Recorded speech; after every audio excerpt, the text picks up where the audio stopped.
The reason why is one thing, and that is to promote our own.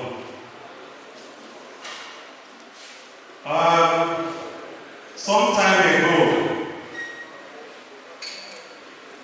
I discovered something around in their own axis, and it happens to be something that belongs to one of our own. That is Dr. Ibeto. And we discovered our own terminal, and then we decided to go into partnership with him, because I am over a lot of qualities. So the reason why we are here is because after I know about this partnership, and the other one that's Nnewi Seaport on Harcourt and about Ibeto ports and terminals. That is why we are here. And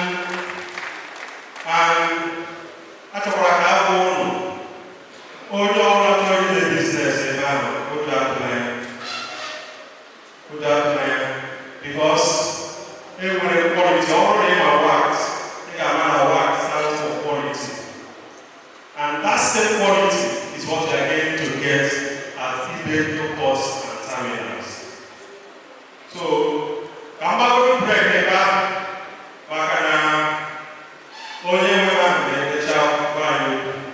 And then I get a time for questions and answers.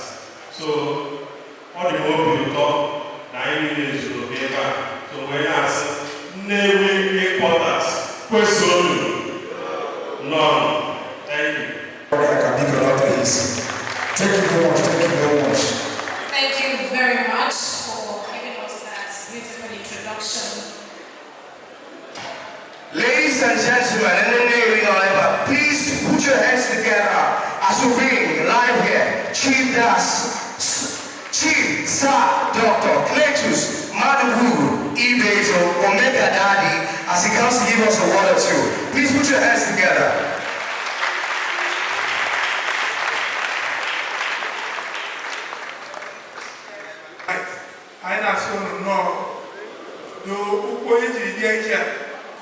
Koji na ya kama na ha Jesus. If I na yo no kunu mera ni chuku ya ba no bi unu lotu. Sofu na ya omo onye anyị mejọrọ nyanti ye na tufuo ya tufuo ka nnọkọ anyị na nnọkọ bụ ọjị anyị na-agụ ka ọ sọpụrụ ha ka unu bịa sọpọtụ anyị n'otu na ha Jesus. Ka anyị kwuru onye atụ na-egwu igwe anyị ebe o si akpa ya. Onye atụ na-egwu egwu anyị ebe o si akpa ya na egwu mere ọnụ ejeghị eje n'ọkpa kwupụ ya n'ọnụ ka ebido ya emenu otu a si kwe ka isi mee n'aha Jizọs Kraịst bụ onye anyị.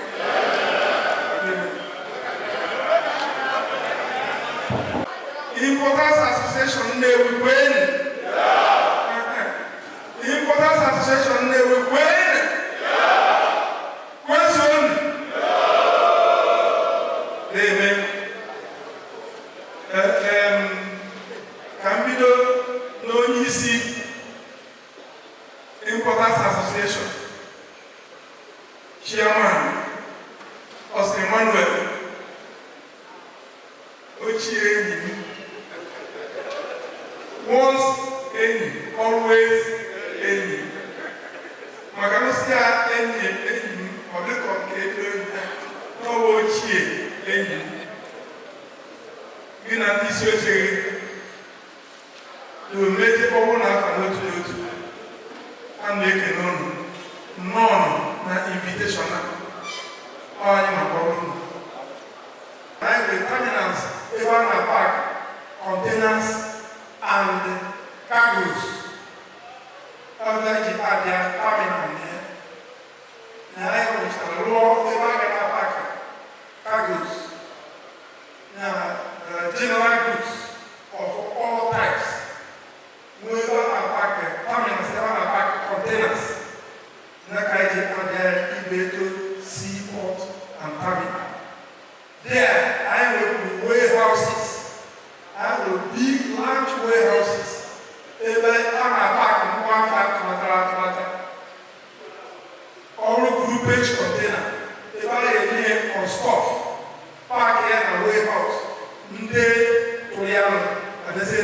lotu. Unu ma ife groupage container. Groupage container wo ebe mmadụ ise ma isii ma mmadụ iri ya paaki mgbafe ha na one container. Ha zuru ezu ịgbakọsị ọnụ. Ịgbakọ nkiri process nkiri ịbịa custom emeghe exam. The remaining one ebu ya n'ime warehouse. Mgbe iji na ụgbọdụ tiri ijebu onye ka na groupage container. Full container na any container ndị na-atụ one full container. A na-stack ya na terminal. Like I keep going terminal. Anyị have bonded warehouse. Anyị have bonded warehouse. If I will see port to show you this, eji m akwụkwọ Ibeto ji nwee ike the approval enyere anyị. I will owners of the seaport eji ya wee bịa mmenye onye isi Importers Association, onye secretary ya ka ọ gụọ ya from A to Z, gụpụta ya slowly from capsule. Unu ghọta ife a na-ekwu. Mmenye letter C from Federal Ministry of Transport, ndị in charge of ports. Nye letter to Ibeto, C from Nigerian Customs, KC from Customs, Abuja. Nye KC from Nigerian Ports Authority, Port Harcourt itself. So, Igbo ya onye ọbụla nọ, anyị ahụ bonded terminal. Ndị ahụ ife bujere ebe ahụ ezu wee mechie ya, ahụ emechie na-emechi. I have seaport where vessels from overseas they are there, they discharge.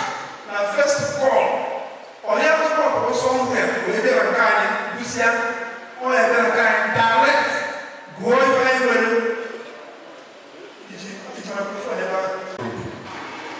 I think I'm going far into this where what here.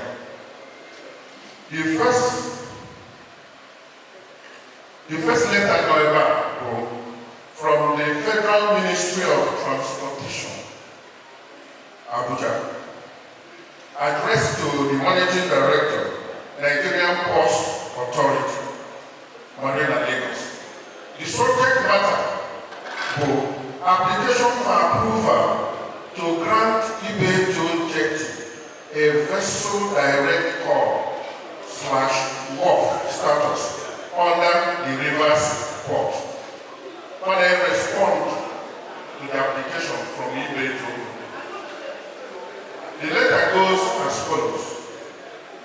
I am directed to refer to your letter number MD/10/FMT volume 20/1182 dated 15th December 2022 on the above subject, copy attached, and inform you that the Honorable Minister of Transportation has, by virtue of the power vested on him by the provisions of Section 30 and Section 41 of the Ports Act 2004, approved the request for direct call of vessels to Ibeto Jetty for industry support exportation in line with applicable extant rules under the Rivers Port Harcourt, Rivers State.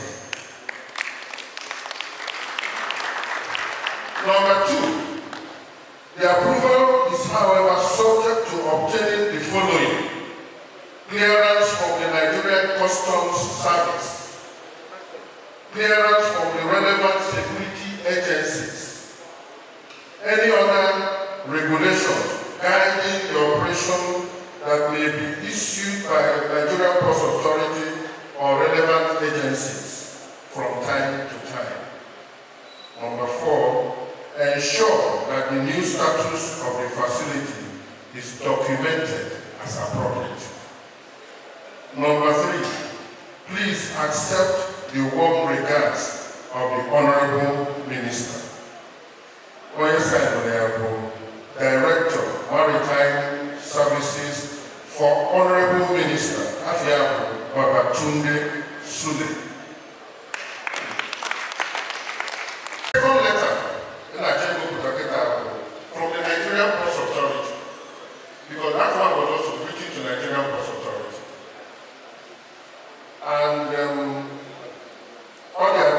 Managing Director, Ibeto Industries Limited, Victoria Island, Lagos. Dear sir, the subject matter: application for approval to grant Ibeto Jetty a vessel direct call / war status under the river spot. I bring to you greetings from the management of Nigerian Ports Authority River Spot Complex. We refer to your letter on the above subject and hereby inform you of the ministerial / executive management approval for direct call / wharf status at your facility, in bracket Ibeto Jetty. However, the approval is subject to, but not limited to, your compliance with the following procedures. Number 1, clearance from the Nigerian Customs Service. Number 2, clearance from the relevant security agencies. Number 3, any other regulations guiding the operations that may be issued by Nigerian Ports Authority or relevant agencies from time to time. And number 4, ensure that the new status of the facility is documented as appropriate. Attached herewith is the approval letter from the executive management for your information and guidance. Please accept my warm congratulations. On your side, we have Adamu Michael, the port manager, Rivers Port Complex. Third letter go from the Office of the Deputy Controller General, Enforcement, Inspection and Investigation, Nigerian Customs Service, and not be directed to the Executive Director, Operations, Ibeto Industries Limited, 115 Odo, Ibeto Road, off Reclamation Road, Bundu Ama, Port Harcourt, River State.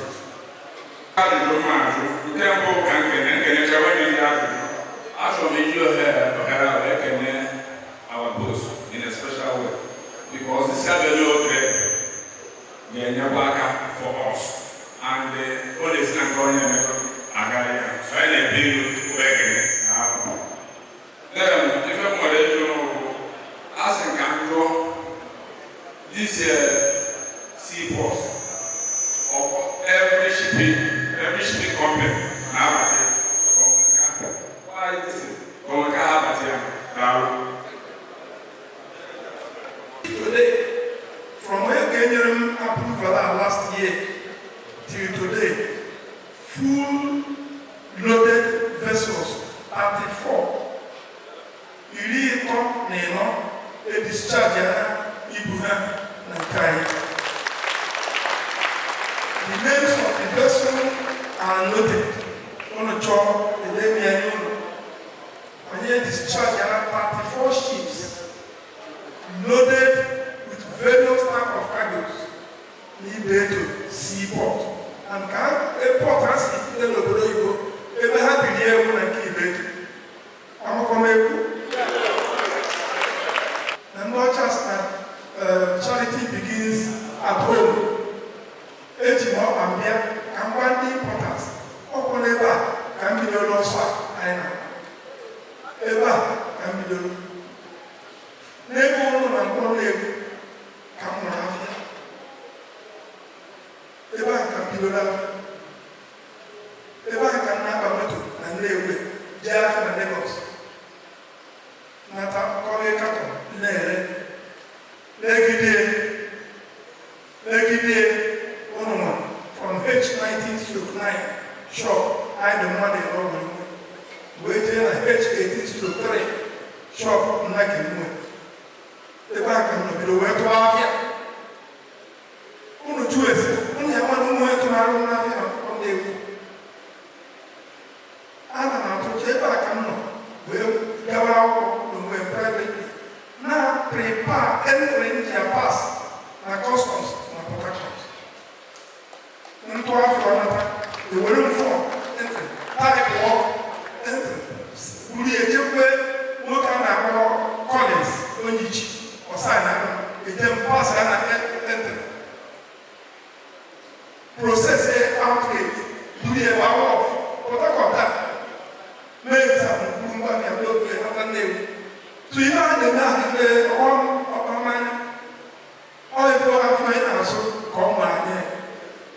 Put me and the whole of you,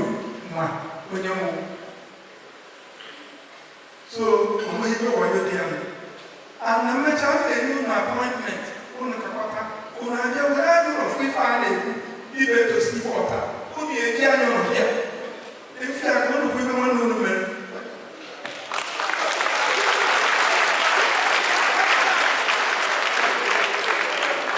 or half year, come and see your by yourself. If you are going to equal time, we'll have a if you are going to equal time, we'll have a no, I will live. And we'll be the way. So, as I come here, I'm going to go to Petro Esna. Go to Dunante, Nadia, and talk to the people. I'm a boy. They are from the beach. Na seaport Ibeto, na other seaports in Nigeria.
West African Container Terminal,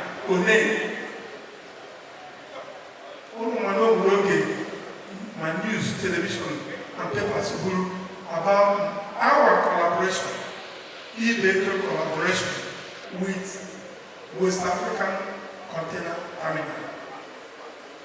Worked. So, all they worked for Ibeto, the facility women of Harcourt. We feel that we can partner together and blow up our businesses.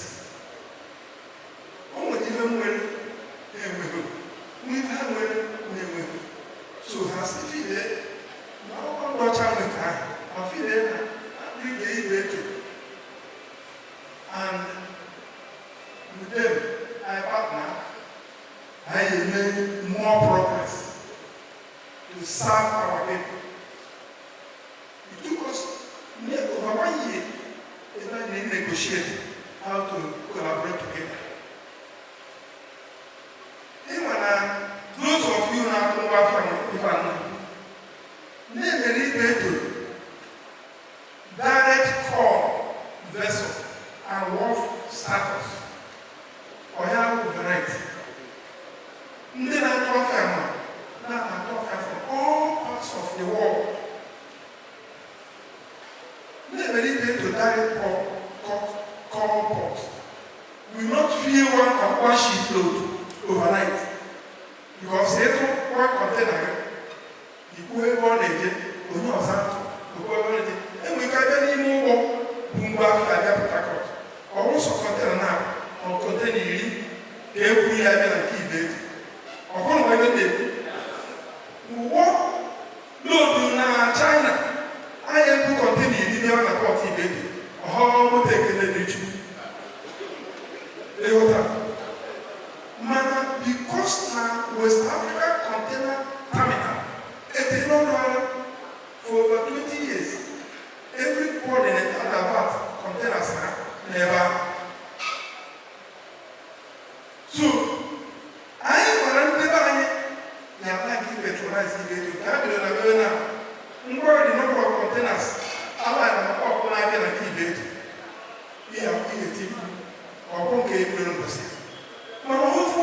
we are there. One million vessels. Out of 10 or 20 vessels, each one here could keep it. I'm going to even label. Next time, I'm going to keep it. Two containers or 10 containers. Which have work. They will work. They will put work in the work. Or they will say, oh, why? More than West African Container partner.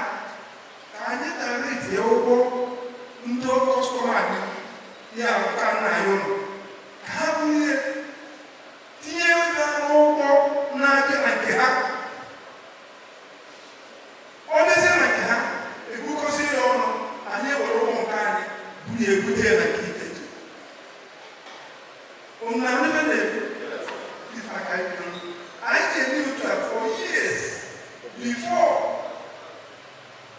I said hey nobody in the container is not keeping a good 300 to over street. And all agencies work. Each of us are working with it. We get that ladies and work a pay until I didn't keep it. I don't know. Never I can choose to gadget direct and keep it. I'm on the other so as long as I go on money now, each and worked no name. Also, at all. Direct your containers now to a name. I what we and the work is trying to do. Who can you run a container and without any cost to the import? Discharge at the name, take delivery at Ibeto. I now say it now. In no distant time, you will not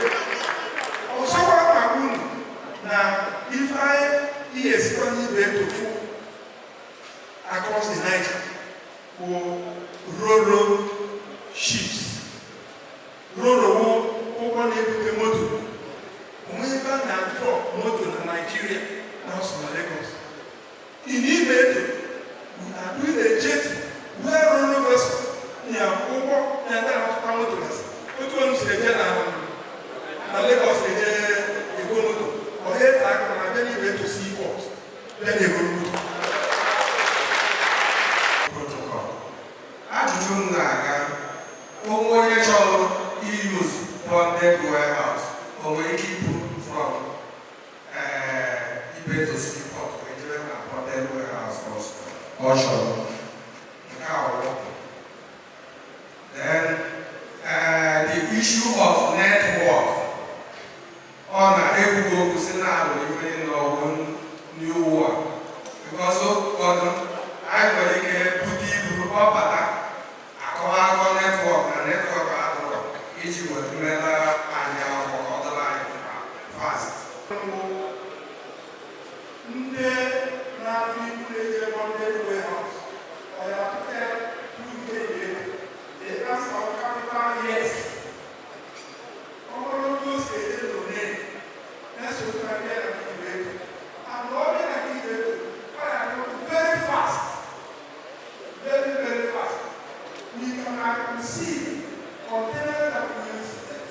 From Ibeto Seaport to any bonded warehouse in Nigeria, not only in Igbo-land, Unveils, Anaedo.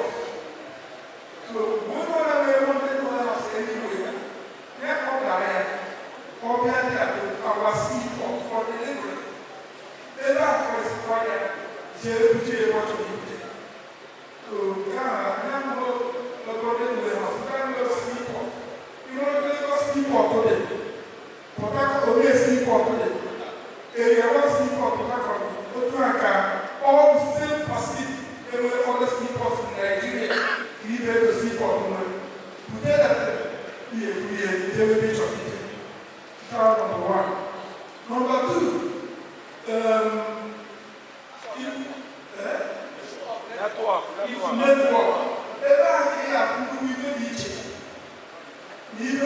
way, the government way. In the Roland network will be there 24/7. Only way also. I'm on the other day. All the people. Only way also. It is a generator. That's not good. They take hours. Now, only way also. Only Ibeto Seaport. The Jew of Egypt. Yemen trusted. Remember, was like the gospel.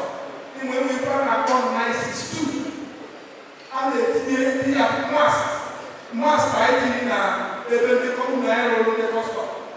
962 and connected the whole seaport, the whole gospel offices in the whole country. Right? Even the many Ibeto, Anafia and Abuja, Anafia and Lagos, everywhere. And when the problem there, and have one name, and they never saw that. All one on it, and never can be very clear. By us, we will be convinced. Thank you, sir. Our 5 values. One and most important of our values is our customers. So while we started it is centered at the customer and we analyzed our values, we knew that we had to partner with you. So we are encouraging you to begin to use the Ibeto Seaport and Terminal. There are 2 ways it happens for our import customers. We design the products in a way that your shippers, your suppliers from origin, be it Turkey, Egypt, Singapore, from all over the world, can actually place booking and have Ibeto Seaport and Terminal as the final period, right? So whenever we identify your shipment as having Ibeto Seaport and Terminal as final period, we will reach out to you to confirm, do you want us to put your cargo down there? If you confirm yes and okay, we add the transit clause saying that this cargo is in transit to Ibeto Seaport and Terminal, right? And then for those of you that your bookings are not made directly there and you want it to go there, you reach out to us and then we will add the in transit clause confirming that this cargo is in transit to Ibeto Seaport and Terminal. So we are actually in partnership with them. We support them 100%. And from the website, I am available. I am dedicated to support you for all transactions related to the terminal. I am going to drop my card with your chairman so he can give you my name, phone number, email address. Whatever support you need, please reach out to me. I'm more than happy.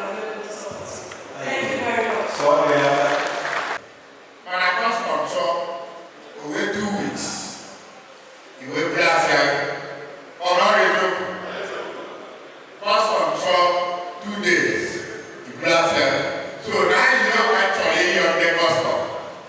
Then Ibeto Seaport, Unveils, then now in a way, sharp. Upon a way,